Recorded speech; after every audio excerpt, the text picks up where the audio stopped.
OP10 is finally arriving here in the West, with the official English release set for March 21st. It's been almost 3 months since the release of OP09, and now we finally have a brand new set to dive into. I hope you managed to get some packs or boxes and hopefully pulled anything good from OP09, as it was a set full of chase cards. Well, regardless, it's time to move on to OP10, and in this video we're going to break down everything about this set. From its theme and artwork to its leaders, chase cards, and whether or not this set is worth getting excited about. Hello internet and welcome to my channel, Tashigi Monkey here. The theme of OP10 is one of its strongest aspects. This set focuses on Punk Hazard and Dressrosa, two consecutive arcs in the One Piece story that are deeply connected. If you're a fan of the manga or the anime, this set does an amazing job of bringing these arcs to life. Punk Hazard was a chaotic and eventful arc where Caesar Clown was the main villain.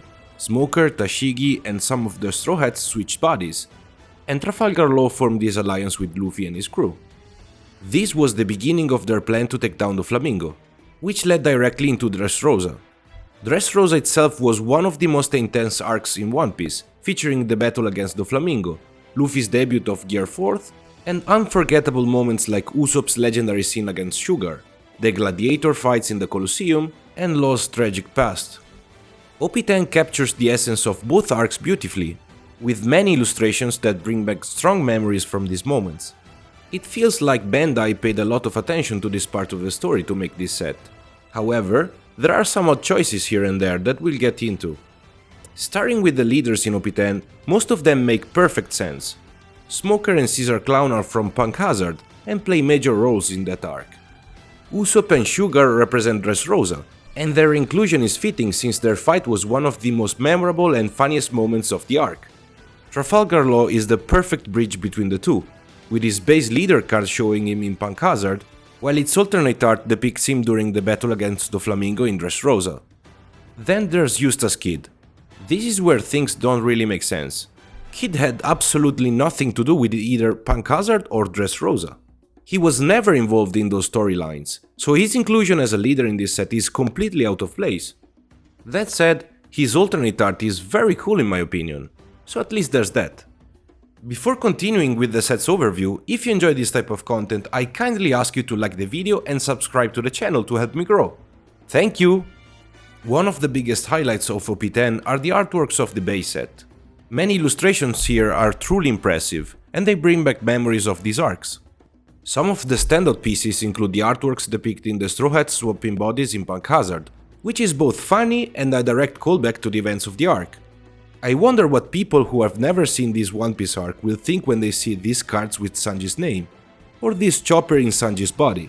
But in my opinion, the funniest one is Frankie's illustration, as we can see Nico Robin in the background, giving us a nice callback to one of the arc's funniest scenes. However, I feel that a special mention should also be given to the severed bottom half of Kinemon. The set doesn't just include cards of the main cast. There are also many secondary and mostly forgotten characters we met during this arc, which is a strong plus in my opinion. There's also a unique take on the Dressrosa arc with the Straw Hats transformed into Picasso paintings, which is a reference to their encounter with Jola. Another incredible piece is the Don Quixote homing card, illustrated by Ryo Nakama, which is a beautiful callback to the Flamingo's backstory.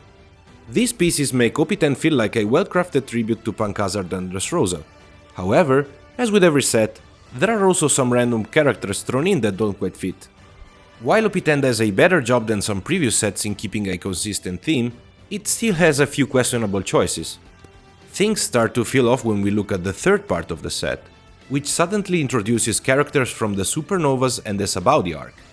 This part of the set doesn't fit at all with Punk Hazard and Dressrosa.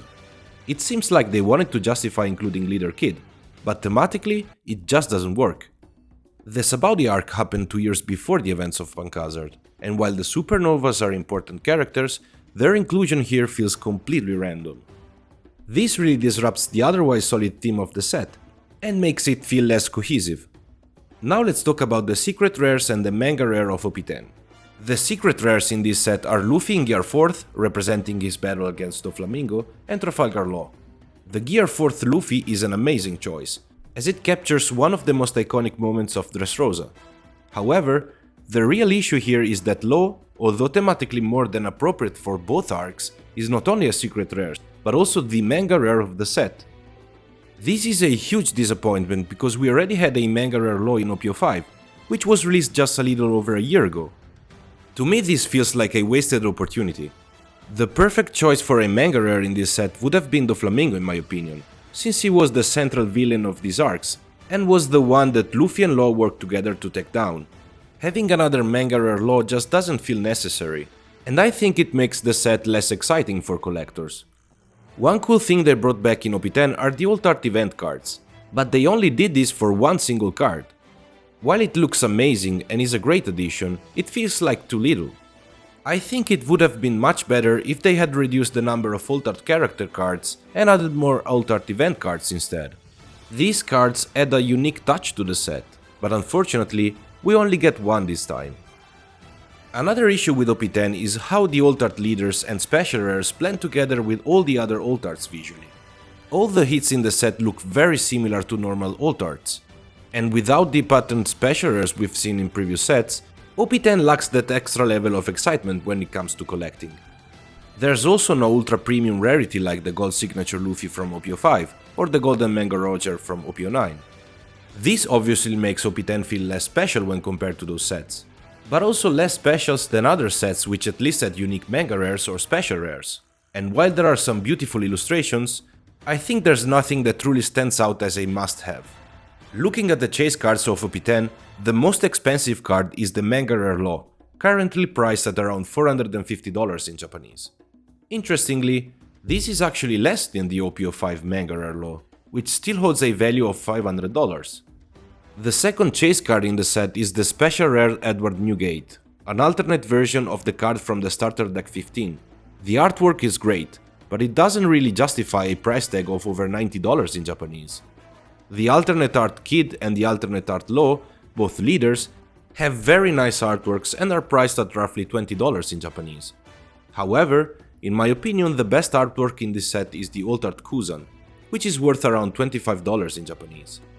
This illustration is incredibly eerie and menacing, drawn in a style very similar to the scene where Kuzan attacks Cracker in Whole Cake Island. So, is OP10 worth it?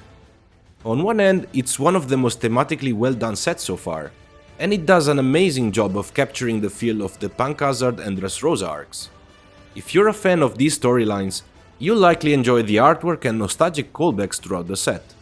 However, on the other hand, OP10 lacks the wow factor of previous sets. The absence of a unique high-rarity chase card, the repetition of the Manga Rare Law, and the lack of visually distinct special rares make it feel less exciting for collectors. It also doesn't help that the Supernovas and Sabaody section of the set feels completely out of place, disrupting what was otherwise a great theme. Ultimately, OP10 will probably not be remembered as one of the best One Piece card game sets. While it's great for fans of the manga and anime due to its strong references, it lacks the collector appeal and standout cards that make a set truly special. The fact that its overall value is already lower when compared to other Japanese sets, even though it's brand new, already suggests that it won't be a huge hit among fans. It may end up in the same category as OP08, which is not exactly a fan favorite. What do you think about OP10? Will you be picking up this set, or you're skipping it? Let me know your thoughts in the comments.